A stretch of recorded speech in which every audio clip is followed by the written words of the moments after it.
മലയാളക്കാറ്റേ വാ, കാറ്റേ വാ, മലയാളക്കാറ്റേ വാ. സ്നേഹമുള്ള വിദ്യാർത്ഥികളെ, രക്ഷകർത്താക്കളെ, എല്ലാവർക്കും എൻ്റെ നമസ്കാരം. യൂത്ത് ഫെസ്റ്റിവൽ നടക്കുന്ന സമയമാണല്ലോ ഇപ്പോൾ. തമിഴ് പദ്യപാരായണത്തിന് വേണ്ടി നിങ്ങൾ സെർച്ച് ചെയ്യുകയും അത് പ്രാക്ടീസ് എടുക്കുകയൊക്കെ ചെയ്യുന്ന ഒരു സമയമാണ്. പക്ഷേ തമിഴ് പദ്യം പറയുമ്പോൾ അതിൻ്റെ അർത്ഥം മനസ്സിലാവാതെ പറയുമ്പോൾ അതിൻ്റേതായ ഒരു ജീവൻ അതിലില്ലാതാവുന്നു. മാത്രമല്ല വാക്കുകൾ എന്താണെന്നുള്ളത് നിങ്ങൾക്ക് വ്യക്തമായി മനസ്സിലാവില്ല. അപ്പം നിങ്ങളുടെ പ്രശ്നങ്ങളെല്ലാം തീരത്തക്ക രീതിയിൽ ഞാൻ ആദ്യം മലയാളത്തിൽ തന്നെ തമിഴ് പാട്ടിനെ എഴുതിയിട്ട് അതിൻ്റെ അർത്ഥം പറഞ്ഞു തരികയും അതിനുശേഷം അതിനെ തമിഴിൽ തന്നെ ഒന്ന് പറയുകയും ചെയ്യുന്നു. അപ്പോൾ നിങ്ങൾക്ക് ഇതുമായി ബന്ധപ്പെട്ട എല്ലാ സംശയങ്ങളും തീരുകയും വളരെ നന്നായി ഉച്ചരിച്ച് പാട്ട് അവതരിപ്പിക്കാൻ പറ്റുകയും ചെയ്യും. ഞാൻ ഇന്ന് പറയാൻ പോകുന്ന പാട്ട് സിർപ്പി ബാലസുബ്രഹ്മണ്യം എന്ന് പറയുന്ന ഒരു കവി, തമിഴിൽ വളരെ ഫേമസ് ആയിട്ടുള്ള ഒരു കവിയാണ്. അയാളുടെ തൂലികാ നാമമാണ് സിർപ്പി. പേര് ബാലസുബ്രഹ്മണ്യം എന്നാണ്. ചേർത്ത് സിർപ്പി ബാലസുബ്രഹ്മണ്യം എന്ന് പറയും. സിർപ്പി എന്ന് പറഞ്ഞാലും മതിയാവും. അപ്പോൾ സിർപ്പി എഴുതിയ മലയാളക്കാറ്റേ വാ എന്ന് പറയുന്ന ഒരു തമിഴ് കവിതയാണ് ഞാനിപ്പോൾ പറഞ്ഞു തരാൻ പോകുന്നത്. മലയാളക്കാറ്റേ വാ. ഇപ്പോൾ മലയാളക്കാറ്റ് എന്ന് പറയുന്നത് കേരളത്തിൽ നിന്നും അടിച്ചു വരുന്ന കാറ്റ്. അങ്ങനെ കാറ്റിങ്ങനെ അടിക്കുന്ന സമയത്ത് ഈ മലയാളത്തിൻ്റെ, അതായത് ദൈവത്തിൻ്റെ സ്വന്തം നാടായ ആ കേരളത്തിൻ്റെ മഹാത്മ്യങ്ങളും പറയുന്ന രീതിയിലുള്ള ഒരു പാട്ടാണ് ഇത്. കാറ്റേ വാ, മലയാളക്കാറ്റേ വാ, കാറ്റേ വരൂ, മലയാളക്കാറ്റ്, കേരളത്തിൽ നിന്ന് അടിക്കുന്നതായ മലയാളക്കാറ്റ് ഇങ്ങോട്ട് വരിക. ഇളം കാലൈ പോതിൽ, രാവിലെ, ഇളം കാലൈ എന്ന് പറഞ്ഞാൽ രാവിലെ തെരുവേ മണക്ക വരും പൂക്കാരി പോലെ.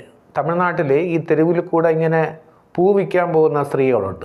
അപ്പോൾ സ്ത്രീകളിങ്ങനെ തലയിൽ കൂടയിൽ പൂവും വെച്ച് അങ്ങനെ വരുന്ന സമയത്ത് ആ പൂവിൻ്റെ മണം ആ തെരുവെല്ലാം മണക്കും. അങ്ങനെ പൂക്കാരിയുടെ കൂടയിൽ നിന്നും ബാസ്ക്കറ്റിൽ നിന്നും പൂക്കൾ ഇങ്ങനെ മണക്കുന്നത് പോലെ നീ അടിച്ചു വരുമ്പോൾ, കേരളത്തിൽ നിന്ന് വരുന്ന ആ കാറ്റ് അടിച്ചു വരുമ്പോൾ അങ്ങനെ ഒരു പ്രത്യേക മണം, പൂവിൻ്റെ മണം ഉണ്ടാകുന്നു. അത്രയ്ക്ക് ഒരുപാട് പൂക്കളുള്ള ഒരു നാടാണ് കേരളം. ഇളങ്കാലൈ പോതിൽ തെരുവേ മണക്കവരും പൂക്കാരി പോൽ വാസനൈ നടൈപോട്ട് വാ. വാസന എന്ന് പറഞ്ഞ മണം. അപ്പം രാവിലെ തെരുവ് മണക്കുന്ന രീതിയിൽ പൂ വിൽക്കാൻ വരുന്ന പൂക്കാരിയുടെ ആ പൂവിൽ നിന്ന് വരുന്ന ആ മണം പോലെ നീ ഇങ്ങ് വീശ്, നീ ഇങ്ങ് കാറ്റേ നീ വീശ്. തായ് വീട് വരും, അവിടെ നിന്ന് തമിഴ്നാട്ടിലേക്ക് വരുന്ന പെണ്ണാണ് നീ. അപ്പോൾ തായ് വീട്, അമ്മ വീടായ തമിഴ്നാട്ടിലേക്ക് വരുന്ന ചെല്ല മകൾ ഉനക്ക്, ചെല്ലമുള്ള മകളായ നിനക്ക് അടയാ നെടുങ്കഥവായി, മൂടാത്ത വലിയ കഥവായി, തുറന്നു കിടക്കുന്ന പാലക്കാട്ട് കണവായി, പാലക്കാടൻ ചുരം, ആ പാലക്കാടൻ ചുരത്തിൽ കൂടെയാണ് നീ ഇങ്ങനെ വീശി വരുന്നത്. അങ്ങനെയുള്ള കാറ്റേ നീ വരിക.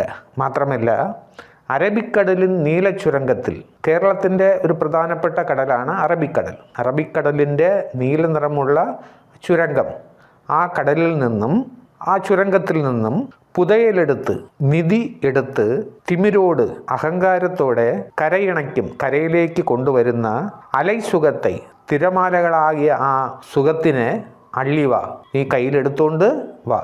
അതായത് കാറ്റേ നീ കേരളത്തിൽ നിന്നും വരുമ്പോൾ ആ നീല നിറമുള്ള അറബിക്കടലിൽ നിന്നും കിട്ടുന്ന ആ ചുരങ്കത്തിൽ നിന്നും നിധി എടുത്തുകൊണ്ട് അഹങ്കാരത്തോടെ ഇങ്ങ് കൊണ്ടുവാ എന്നാണ് അതിൻ്റെ അർത്ഥം. ചങ്കമ്പുഴ കവിത പോൽ, ചങ്കമ്പുഴ എന്ന് പറഞ്ഞാൽ ഇവിടെ ചങ്കമ്പുഴയുടെ കവിത പോലെയും അടർന്ന് ചെറിയുന്ന തേക്ക് മരക്കാടുകളിൽ തോളിൽ ഉരായ്ന്തവാ. അതായത് ചങ്ങമ്പുഴ കവിതയെ പോലെ അടർന്ന് ചെറിയുന്ന തിങ്ങി വളർന്നിരിക്കുന്ന, കേരളത്തിൽ തേക്കുമരം തിങ്ങി വളർന്നിരിക്കുമല്ലോ, ഒരുപാട് തേക്കുമരക്കാടുണ്ട്.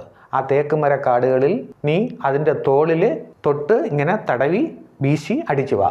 ചങ്ങമ്പുഴ കവിതയെ പോലെ നല്ല സുഖമായി നിറഞ്ഞു നിൽക്കുന്ന ആ തേക്കുമരക്കാടിൻ്റെ തോളിൽ തൊട്ട് വാ.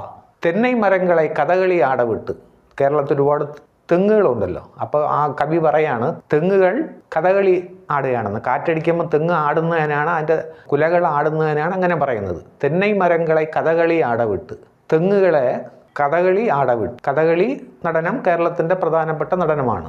അപ്പോൾ തെങ്ങുകളെ കഥകളി ആടവിട്ട് മിളക് കൊടികളോട്, കുരുമുളക് കൊടി, ഒരുപാട് മരങ്ങളിൽ ആ തെങ്ങിൽ തന്നെ ചിലപ്പോൾ മുളക് കൊടിയും കാണും, ആ കുരുമുളക് കൊടിയും കാണും. മുളക് കൊടികളോട് കണ്ണാമൂച്ചി ആടിവാ. അപ്പം തെന്നൈ മരങ്ങളെ കഥകളി ആടവിട്ട് അതിൻ്റെ കൂടെ ഈ മുളക് കൊടികളെയും ആടവിട്ട് നീ കണ്ണാമൂച്ചി ആടിവാ. കണ്ണാമൂച്ചി എന്ന് പറഞ്ഞാൽ കളി, കണ്ണാമൂച്ചി കളി കളിച്ചു വാ. അത് ഒരു തരം കളി, വേറെ ഒന്നുമില്ല, തമിഴ്നാട്ടിൽ കളിക്കുന്ന ഒരു കളിയാണ് കണ്ണാമൂച്ചി കളി. കണ്ണാമൂച്ചി കളി ആടിവാ. പച്ചൈ കിളികളെ പോൽ, പച്ച നിറത്തിലുള്ള കിളികളെ പോലെ പല ഇലകൾ പറക്കവും. പല എന്ന് പറഞ്ഞാൽ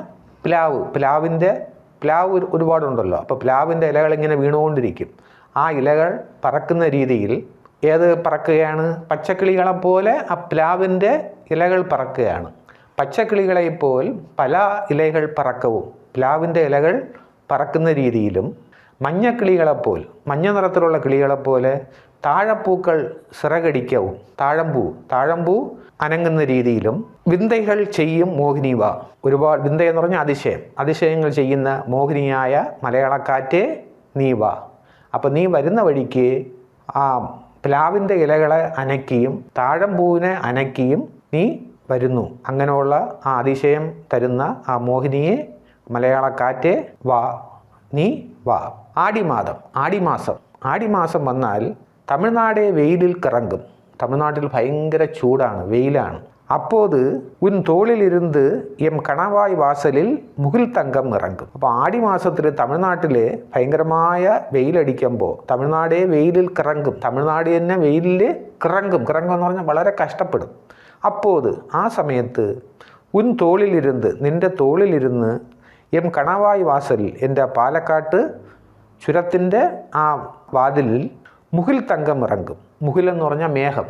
അപ്പോൾ തമിഴ്നാട് മൊത്തവും വെയിൽ കൊണ്ട് കഷ്ടപ്പെടുമ്പോൾ, ആടിമാസത്തിൽ കഷ്ടപ്പെടുമ്പോൾ ആ സമയത്ത് പാലക്കാട്ട് ചുരത്തിൻ്റെ മുമ്പ് എന്തോന്നിറങ്ങും? കേരളത്തിലെ മുകിൽ തങ്കം. മുകിൽ എന്ന് പറഞ്ഞാൽ മേഘം എന്ന് പറയുന്ന സ്വർണം ഇറങ്ങും. അപ്പോൾ മേഘം എന്ന് പറയുന്ന സ്വർണം ഇറങ്ങുമ്പോഴാണ്, മേഘത്തിൽ നിന്നാണ് മഴ വരുന്നത്. അപ്പോൾ തമിഴ്നാട് മൊത്തവും ഇങ്ങനെ വെയിൽ കൊണ്ട് കഷ്ടപ്പെടുമ്പോൾ ആ ചുരത്തിൻ്റെ മുമ്പ് ആ കേരളത്തിലെ മുകിൽ തങ്കം ഇറങ്ങും. മുകിൽ എന്ന് പറയുന്ന സ്വർണം ഇറങ്ങും. അപ്പോൾ തമിഴ്നാട്ടിനും കുറച്ച് മഴ കിട്ടും. അപ്പോൾ എങ്ങനെ നോക്കിയിരുന്നാലും കേരളം കൊണ്ട് തമിഴ്നാട്ടിന് ഒരുപാട് നന്മയാണ് എന്നാണ് ഇവിടെ പറയുന്നത്. പാലക്കാട്ട് മണിയിൻ മിരുദംഗ ആവർത്തനமாக എരുമേലി പേട്ടை തുള്ളലാக പളിങ്ക് മഴൈപ്പന്ത് വിളയാടി വരികറായി. പാലക്കാട്ട് മണി മൃദംഗത്തിൻ്റെ ഒരു എക്സ്പെർട്ടാണ്. ആ പാലക്കാട്ട് മണിയുടെ മൃദംഗത്തിൽ നിന്നും വരുന്ന ആ നാദം പോലെയും എരുമേലി പേട്ടை തുള്ളലാകെ, എരുമേലിയിൽ ശബരിമലയിൽ പോകുന്ന വഴിക്കുള്ള എരുമേലിയിൽ പേട്ട തുള്ളൽ എന്ന് പറയുന്ന ആ ശബ്ദം പോലെയും പളിങ്ക് മഴ പെയ്ത്, പളിങ്ക് നിറത്തിലുള്ള ആ മഴപ്പന്ത് വിളയാടി വരികറായി. ആ മഴയും കൊണ്ടാണ് നീ ഇവിടെ തമിഴ്നാട്ടിലേക്ക് വരുന്നത്. താഹിത്ത എങ്കൾ മണ്ണുക്ക്, ദാഹിച്ചുകൊണ്ടിരിക്കുന്ന ഞങ്ങൾക്ക്, താഹിത്ത എങ്കൾ മണ്ണുക്ക്, തമിഴ്നാട്ടിൽ പൊതുവെ മഴയില്ലല്ലോ, അങ്ങനെ മഴയില്ലാതെ കിടക്കുന്ന ഞങ്ങളുടെ മണ്ണിന് അമ്പലപ്പുഴ പായാസമാകറായി. അമ്പലപ്പുഴ പായാസം, വളരെ രുചിയുള്ള ആ അമ്പലപ്പുഴ പായാസം പോലെ നീ ഞങ്ങൾക്ക് മഴയെ തരുന്നു. എന്നെന്നെ കൊണ്ടുവന്നതിനെ കാറ്റേ, നീ വരുന്ന വഴിയിൽ ഇതല്ലാതെ, ഈ മഴയും മറ്റുള്ള വസ്തുക്കളും അല്ലാതെ നീ വേറെ എന്തൊക്കെയാണ് കൊണ്ടുവന്നിരിക്കുന്നു എൻ്റെ സ്നേഹമുള്ള കാറ്റേ? രോമാനിയர்களോട് കൈകോർത്ത് അൻ്റൊരു കാലം വെള്ളിയും തങ്കമും വിതയ്ത്ത് പോനായി. നീ മുമ്പ് പഴയ കാലത്ത് ഈ കേരളത്തിന് റോമൻ നാട്ടോട് ബന്ധമുണ്ടായിരുന്നു. അപ്പോൾ അന്ന് നീ കേരളത്തിൽ നിന്നും ആ റോമൻ നാട്ട് ജനങ്ങളോട് കൈകോർത്ത് കൈപിടിച്ച് അന്നൊരു കാലത്ത് വെള്ളിയും തങ്കമും, വെള്ളിയും സ്വർണവും വിതയ്ത്ത് പോനായി, ഞങ്ങൾക്കെല്ലാം കൊണ്ടുവന്നു. മാത്രമല്ല വിമ്മിയേഴും ദേവകിയെ കുലശേഖര പെരുമാളോട് കൂട്ടിക്കൊണ്ടു വന്നായി. ഇവിടെ രണ്ട് റൈറ്റേഴ്സിനെ കുറിച്ച് പറയാണ്. ഒന്ന് വന്നിട്ട് കുലശേഖര പെരുമാൾ. ആ കുലശേഖര പെരുമാൾ എഴുതിയ പുസ്തകത്തിലുള്ള ഒരു കഥാപാത്രമാണ് ദേവകി. വിമ്മിയേഴും ദേവകി, കരയുന്ന, ഇങ്ങനെ ബിമ്മി എന്ന് പറഞ്ഞാൽ ഇങ്ങനെ കുലുങ്ങി കരയുന്ന ആ ദേവകിയെ കുലശേഖര പെരുമാളോട് കൂട്ടിക്കൊണ്ടുവന്നായി. ആ ദേവകി എന്നുള്ള കഥാപാത്രം എഴുതിയത് കുലശേഖര പെരുമാൾ.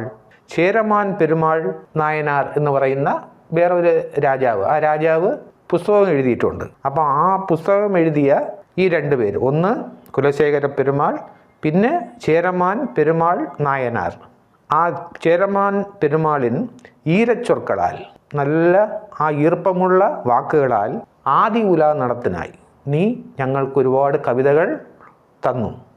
കാറ്റേ, മലയാള കാറ്റേ, നീ പണ്ട് റോമാനിയരോട് ചേർന്ന് നീ ഞങ്ങൾക്ക് സ്വർണവും വെള്ളിയും കൊണ്ടുവന്നു. മാത്രമല്ല കുലശേഖര പെരുമാൾ, ചേരമാൻ പെരുമാൾ നായനാർ എന്ന് പറയുന്ന രണ്ടുപേരുടെ പുസ്തകങ്ങൾ, പ്രധാന കഥാപാത്രം ദേവകി കുലശേഖര പെരുമാളിൻ്റെ, അതുപോലെ തന്നെ ചേരമാൻ പെരുമാൾ നായനാരിൻ്റെ നല്ല മനസ്സിനെ ആകർഷിക്കുന്ന വാക്കുകൾ നിറഞ്ഞു വരുന്ന ആ പുസ്തകങ്ങൾ, അതൊക്കെ കൊണ്ട് ഞങ്ങൾക്ക് തന്നു. കാട്ടുയാനയിൻ തന്തം പോൽ, കാട്ടിലുള്ള ആനയുടെ തന്തം പല്ലുപോലെ തത്വ കൂർമ്മൈ പൂത്ത ശങ്കരനെ, തത്വം സിദ്ധാന്തത്തിൻ്റെ രാജാവായ ആദിശങ്കരനെ ഇടുപ്പ് പിള്ളയായി എടുത്തു വന്നായി. ഇടുപ്പ് പിള്ള എന്ന് പറഞ്ഞാൽ ഇടുപ്പിലിങ്ങനെ ഏന്തിയ കുഞ്ഞായിട്ട് നീ ലോകത്തിന് തന്നു. അതായത് കേരളമേ, മലയാള കാറ്റേ, കേരളമേ, നീ ആദിശങ്കരനെ ഈ ലോകത്തിന് ഒരു കുഞ്ഞായി എടുത്ത് ഇടുപ്പിലിങ്ങനെ വച്ച് ഞങ്ങൾക്കെല്ലാം തന്നു. നീ വരും കണവായി പാതയിൽ, നീ വരുന്ന ആ ചുരം, വരുന്ന വഴിയിലുള്ള ആ പാലക്കാട്ട് ആ ചുരം ഉണ്ടല്ലോ, ആ ചുരം ഇരിക്കുന്ന ആ പാതയിൽ ഉന്നൈ വരവേർക്ക്, നിന്നെ സ്വീകരിക്കാൻ വേണ്ടി പളിങ്കുക്കൽ പതിത്ത്, പളിങ്ക് കൊണ്ടുള്ള കല്ലിട്ട് അതന്മേൽ പട്ട് വിരിച്ചതുപോലെ, അതിൻ്റെ പുറത്ത് പട്ടുതുണി വിരിച്ചതുപോലെ ഇളം നദിയെ, ഒരു യൗവനമുള്ള ഒരു ചെറിയ നദിയെ, അതായത് ആഴിയാർ എന്ന് പറയുന്ന ആറിനെ അൻപോട് അനുപ്പി വൈത്തോ, ഞങ്ങൾ സ്നേഹത്തോടു കൂടി അയച്ചു. അതായത് നീ വരുന്ന വഴിയിൽ, കാറ്റേ, നീ വരുന്ന വഴിയിൽ ആ പാലക്കാട് ചുരത്തിൻ്റെ അടുത്ത് അത് വരും വഴിയിൽ ഞങ്ങൾ സ്നേഹത്തോടെ ഒരു ചെറിയ ഒരു നദിയെ ഞങ്ങളും അയച്ചു. അതിശയം പാർ, ഒരു അതിശയം സംഭവിച്ചു. നോക്കൂ, നല്ലോർക്ക് ചെയ്ത ഉപകാരം പന്മടങ്ക് പെരുകും என்பாർ. നല്ല മനുഷ്യർക്ക് ചെയ്ത ഉപകാരം തിരിച്ച് പല മടങ്ങ് നമുക്കത് തിരിച്ചു കിട്ടും എന്ന് സാധാരണ പറയും, എന്ന് പറയും. ഉനക്കാக വിരിത്ത നടൈപ്പാവടை, നിനക്ക് വേണ്ടി വിരിച്ച ആ നടക്കുന്ന സ്ഥലത്ത് വിരിച്ച ആ പാവാട, ആ തുണി, അന്ത ചിന്നഞ്ചിറു നദി, അതായത് ആ നദി, ആഴിയാർ എന്ന് പറയുന്ന ആ നദി കേരളത്തിൻ്റെ ചരിത്രത്തിന് ശ്രീധനമായി കല നദിയായി കലയംശമുള്ള നദിയായി, കുലത്തിൻ്റെ ധനമായി ഭാരതപ്പുഴ എന്ന ഒരു നദിയെ നീ തിരിച്ചു തന്നു. ഞങ്ങൾ ഒരു ചെറിയ ഒരു നദിയെ, അവിടെ ആഴിയാറെന്ന് പറയുന്ന ഒരു ചെറിയ നദിയെ നിങ്ങൾക്ക് തന്നപ്പോൾ നിങ്ങൾ ഭാരതപ്പുഴ എന്ന് പറയുന്ന ഒരു വലിയ നദിയെ ഞങ്ങൾക്ക് അതിൻ്റെ ഉപകാരമായി തിരിച്ചു തന്നു. വള്ളുവൻ ചൊന്നതുപോലെ, തിരുവള്ളുവർ പറഞ്ഞതുപോലെ, തിനൈത്തുണൈ നന്റിയെ പനൈത്തുണൈ ആക്കിനായി വാഴ്ക നീ മലയാളക്കാറ്റ്. തിരുവള്ളുവർ പറഞ്ഞതുപോലെ, തിരുവള്ളുവർ ഒരു പാട്ടിൽ പറയും, ഒരാൾക്ക് നമ്മൾ തിനയെന്ന് പറഞ്ഞൊരു ചെറിയ ധാന്യം, ആ ചെറിയ ധാന്യത്തിൻ്റെ അളവിന് ഒരു നന്ദി നമ്മൾ ഒരാൾക്ക് ചെയ്യുകയാണെങ്കിൽ തിരിച്ച് അയാൾ ഒരു നല്ല മനുഷ്യനായിരുന്നാൽ പനയുടെ അളവ് നമുക്ക് അയാൾ തിരിച്ച് നന്മ ചെയ്യുമെന്ന്. അതുപോലെ വള്ളുവൻ പറഞ്ഞതുപോലെ തിനൈത്തുണൈ നന്റിയെ, തിനയെന്ന് പറയുന്ന ധാന്യത്തിൻ്റെ അളവ് ഞങ്ങൾ ചെയ്ത നന്ദിക്ക് നീ പനൈത്തുണയാക്കിനായി, ഒരു പനൈ പോലുള്ള ആ വലിയ ഒരു നദിയെ ഞങ്ങൾക്ക് തന്നു. അതുകൊണ്ട് നീ വാഴുക മലയാളക്കാറ്റ് എന്ന് കേരളത്തിനെ നന്ദിയോടുകൂടിയും സ്മരിക്കുന്ന രീതിയിലും, മലയാളക്കാറ്റിന് നന്ദിയോട് സ്മരിക്കുന്ന രീതിയിലുമാണ് ഈ പാട്ടിനെ പറയുന്നത്. ഇനി ഞാൻ ഈ പാട്ട് മൊത്തവും തമിഴിൽ ഞാനൊന്ന് എങ്ങനെയാണ് റെസിറ്റേഷൻ കോമ്പറ്റീഷൻ എങ്ങനെയാണ് പറയേണ്ടതെന്നുള്ളത് ഞാൻ അത് സഹിതം പറഞ്ഞു തരാം. അതുപോലെ നിങ്ങൾ വ്യക്തമായി, ആ ഉച്ചാരണം വളരെ പ്രധാനമാണ്, തമിഴിൻ്റെ ഉച്ചാരണം വളരെ പ്രധാനമാണ്, എങ്കിലേ അതിൻ്റെ ഒരു തമിഴിൻ്റേതായ ഒരു സുഖം അതിൽ ഉണ്ടാവുകയുള്ളൂ. അതുകൊണ്ട് വളരെ ശ്രദ്ധിച്ച് നിങ്ങൾ പറയണം. അത് നിങ്ങൾക്ക് അതിൻ്റെ ഉച്ചാരണം നന്നായിട്ട് മനസ്സിലാകാൻ വേണ്ടിയാണ് ഞാൻ ഈ ചാർട്ടിൽ എഴുതിയിട്ട് പറഞ്ഞു തന്നത്. അതുകൊണ്ട് അത് തെറ്റിച്ച് കളഞ്ഞാൽ നിങ്ങൾക്ക് അതിൻ്റേതായ സുഖം പോകുന്നതുകൊണ്ട് മാർക്ക് കിട്ടില്ല. അത് വളരെ ശ്രദ്ധിക്കണം. ആദ്യം പറയുമ്പോൾ ഇങ്ങനെ വേണം പറയാൻ. അവയോർക്ക് വണക്കം, ഞാൻ ഇന്ന് മലയാളക്കാറ്റേ என்னும் கவிதையை சொல்லப்போகிறேன். இதை எழுதியவர் சிற்பி பாலசுப்ரமணியம் ஆவார். അല്ലെങ്കിൽ நான் இப்போது சிற்பி பாலசுப்ரமணியம் அவர்கள் எழுதிய மலையாளக்காற்றே என்னும் கவிதையை உங்கள் முன் சொல்லப்போகிறேன். மலையாளக்காற்றே வா, മലയാളക്കാറ്റേ വാ, കാറ്റേ വാ, മലയാളക്കാറ്റേ വാ. இளங்காலை போதில் தெருவே மணக்க வரும் பூக்காரி போல் வாசனை நடைபோட்டு வா. தாய் வீடு வரும் செல்ல மகள் உனக்கு அடையா நெடுங்கதவாய் திறந்தே கிடக்கும் பாலக்காட்டு கணவாய். அரபிக்கடலின் நீலச் சுரங்கத்தில் புதையலெடுத்து திமிரோடு கரையணைக்கும் அலை சுகத்தை அள்ளிவா. சங்கம்புழை கவிதை போல் அடர்ந்து செறிந்த தேக்கு மரக்காடுகளின் தோளில் உராய்ந்து வா. தென்னை மரங்களை கதகளி ஆடவிட்டு மிளகு கொடிகளோடு கண்ணாமூச்சி ஆடிவா. பச்சை கிளிகளைப் போல் பலா இலைகள் பறக்கவும் மஞ்சள் கிளிகளைப் போல் தாழப்பூக்கள் சிறகடிக்கவும் விந்தைகள் செய்யும் மோகினியே வா. விந்தைகள் செய்யும் மோகினி வா. ஆடி மாதம் தமிழ்நாடே வெயிலில் கிறங்கும். அப்போது உன் தோளிலிருந்து எம் கணவாய் வாசலில் முகில்தங்கம் இறங்கும். பாலக்காட்டு மணியின் மிருதங்க ஆவர்த்தனமாக எருமேலி பேட்டை துள்ளலாக பளிங்கு மழைப்பந்து விளையாடி வருகிறாய். பாலக்காட்டு மணியின் மிருதங்க ஆவர்த்தனமாக எருமேலி பேட்டை துள்ளலாக பளிங்கு மழைப்பந்து விளையாடி வருகிறாய். தாகித்த எங்கள் மண்ணுக்கு அம்பலப்புழை பால் பாயாசம் ஆகிறாய். என்னென்ன கொண்டு வந்தனை காற்றே, என்னென்ன கொண்டு வந்தனை காற்றே. ரோமானியர்களோடு கைகோர்த்து அன்றொரு காலம் வெள்ளியும் தங்கமும் விதைத்து போனாய். ரோமானியர்களோடு கைகோர்த்து அன்றொரு காலம் வெள்ளியும் தங்கமும் விதைத்து போனாய். விம்மி எழும் தேவகியை குலசேகர பெருமாளோடு கூட்டிக் கொண்டு வந்தாய். சேரமான் பெருமாளின் ஈரச் சொற்களால் ஆதியுலா நடத்தினாய். சேரமான் பெருமாளின் ஈரச் சொற்களால் ஆதியுலா நடத்தினாய். காட்டு யானையின் தந்தம் போல் தத்துவ கூர்மை பூத்த சங்கரனை இடுப்பு பிள்ளையாய் எடுத்து வந்தாய். காட்டு யானையின் தந்தம் போல் தத்துவ கூர்மை பூத்த சங்கரனை இடுப்பு பிள்ளையாய் எடுத்து வந்தாய். நீ வரும் கணவாய் பாதையில் உன்னை வரவேற்க பளிங்கு கல் பதித்து, நீ வரும் கணவாய் பாதையில் உன்னை வரவேற்க பளிங்கு கல் பதித்து அதன் மேல் பட்டு விரித்தது போல் ஓர் இளம் நதியை ஆழியாற்றை அன்போடு அனுப்பி வைத்தோம். நீ வரும் கணவாய் பாதையில் உன்னை வரவேற்க பளிங்கு கல் பதித்து அதன் மேல் பட்டு விரித்தது போல் ஓர் இளம் நதியை ஆழியாற்றை அன்போடு அனுப்பி வைத்தோம். அதிசயம்பார், நல்லோர்க்கு செய்த உபகாரம் பன்மடங்கு பெருகும் என்பார். அதிசயம்பார், நல்லோர்க்கு செய்த உபகாரம் பன்மடங்கு பெருகும் என்பார். உனக்காக விரித்த நடைப்பாவாடை, உனக்காக விரித்த நடைப்பாவாடை அந்த சின்னஞ்சிறு நதி கேரளத்தின் சரித்திரத்துக்கு சீதனமாய், கலை நதியாய், குலதனமாய் பாரதப்புழை.